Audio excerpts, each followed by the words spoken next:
Your child's brain, that magnificent, maddening, beautiful brain, is not broken, it's not stuck, and it is not finished. I'm B, and I want to tell you what the science actually says, because nobody told me this when I was knee-deep in IEP meetings, sensory meltdowns, and the kind of exhaustion that no amount of coffee could fix. Today, we are talking about neuroplasticity, what it really means, and what it means specifically for your neurodivergent child's brain. The truth is, more hopeful than most parents have ever been told. Stay with me. Let's be honest for a second. Neurodivergent parenting is, how do I put this? A lot. It's the school emails that arrive at 3 p.m. on a Friday. It's the birthday party that went sideways in the first 7 minutes. It's Googling, is this an ADHD thing or a Tuesday thing at midnight, and somehow ending up reading about the migratory patterns of monarch butterflies at 1 a.m. No judgment. We've all been there. And somewhere in between the occupational therapy appointments and trying to remember whether today is the weighted blanket day or the noise-canceling headphone day, it is so easy to lose sight of something extraordinary.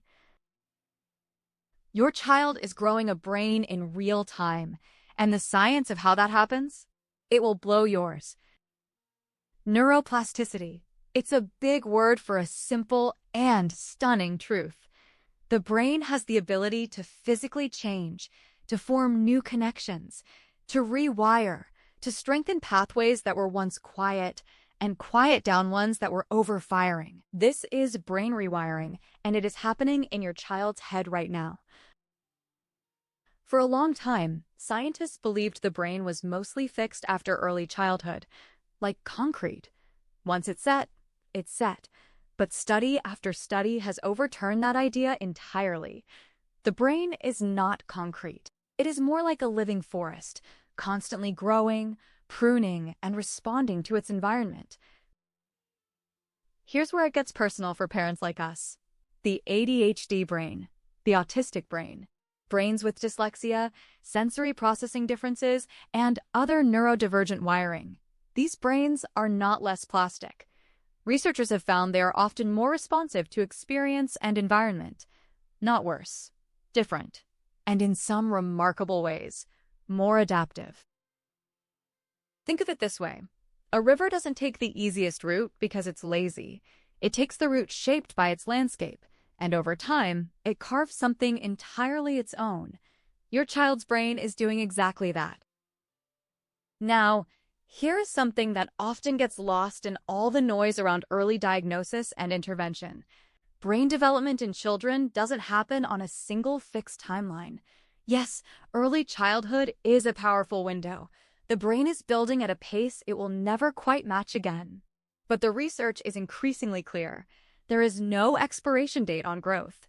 The prefrontal cortex, the part of the brain responsible for executive function, impulse control, and decision-making, isn't fully developed until the mid-20s, which honestly explains a lot about some of my own decisions before age 25, but I digress. What this means for your child is it is never too early, and it is never too late to support the brain's capacity to change. Every year is a window. Every season of development is an opportunity. And the data on early intervention? Genuinely exciting. Consistent, structured, loving support during developmental years creates measurable changes in brain connectivity, not in decades, but sometimes in months. So what does neuroplasticity mean for actual daily life? For the homework negotiation?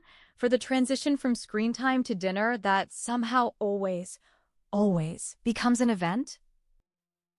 It means this. Every moment of patience you offer is neuroplasticity in action. Every time you help your child name an emotion instead of shame the behavior, you are literally helping their brain build a new road. Every sensory accommodation, every visual schedule, every calm, let's try again, these are not just good parenting. They are neuroscience. Repetition builds pathways. Regulation teaches regulation. And here's the one that stops most parents in their tracks. Co-regulation. The experience of a child calming down alongside a calm caregiver is one of the most powerful neurological events in child development. That means you, the tired, loving, slightly over-caffeinated human listening to this, are one of your child's most important brain-building tools. Your nervous system is literally teaching theirs. Take a breath with that one. And here's the part that stopped me cold when I first read it, because no therapist, no IEP coordinator, no specialist ever said this to me directly. You are probably doing more for your child's neurological development than you realize. The reading you've done, the advocating in rooms where you felt like the only person who truly believed in your kid, the nights you stayed up wondering if you were enough, that wondering, that is love. And love, it turns out, is the original brain change catalyst. But here is what I also need you to hear. You cannot pour from an empty vessel. Yes, I said it. Classic. I know. But the science backs it up. A regulated nervous system in the caregiver, even an imperfectly regulated, work-in-progress one, communicates safety to a child's nervous system. Your calm, when you can access it, is contagious in the best possible way. So whatever fills you up, the walk, the music, the call with the friend who actually gets it, the 5 quiet minutes with tea before anyone wakes up, that is not a luxury. That is parenting strategy, backed by brain science. One more piece before we land.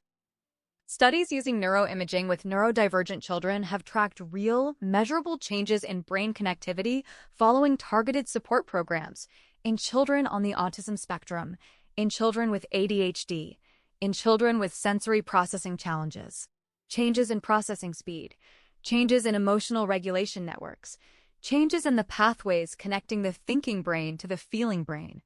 This is not theory. This is data. And the data says, brains that were built differently are also built to keep building. The child who learns a new way to communicate. The ADHD child who, with practice and the right structure, develops strategies that work for their particular brain. The anxious child who, slowly and with support, builds a window of tolerance wide enough to walk through new doors. None of this happens because anyone forced their brain to be different. It happens because someone believed their brain could grow and created the conditions for it to try. Here is the truth I want you to carry today. Your child's brain is not a problem to be solved. It is a story being written. And you, tired, hopeful, learning as you go you, are one of the most important characters in that story. The butterfly doesn't become what it is despite its transformation. It becomes what it is because of it. Every stage, every struggle, every strange and wondrous in-between, it all counts. Same for your child. Same for you. If this resonated, share it with a parent who needs to hear it today. Drop a comment and tell me, what's one thing about neurodivergent brain science that's changed how you see your child? I genuinely want to know.